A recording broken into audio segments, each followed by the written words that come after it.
Драгош, здравей! Минути преди последната тренировка, преди мача с Дунав, няма по-подходящ човек от тебе, преди дербито с Дунав, ако можем така да го наречем мача. Играл си за двата отбора. Как е усещането? Добър ден. Да, хубав матч. Играе на Дунав, ама на първи отбор, нали? Там знам, че са хубави деца, талентливи деца.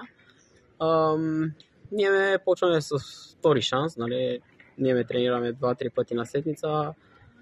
Почваме с втори шанс, ама вярвам, че всички дава 100% да имаме победа.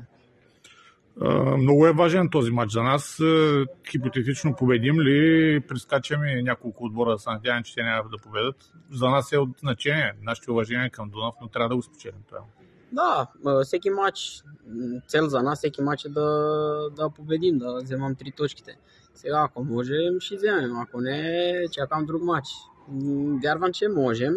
Ама сега, примерно как е отбор, ако отбор концентрира 100% и има желание и самочувствие, леко може да вземе 3 точки. Ако не, ще чакаме друг матч.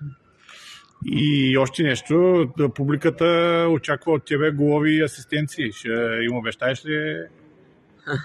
Какво може да обещавам? Може да обещавам, че давам 100% и давам всичко себе си да дойде с плюс, да помагам отбор да стои на трета лига. Аз вярвам 100%, не 99%, че отбора тази година ще сме на трета лига още.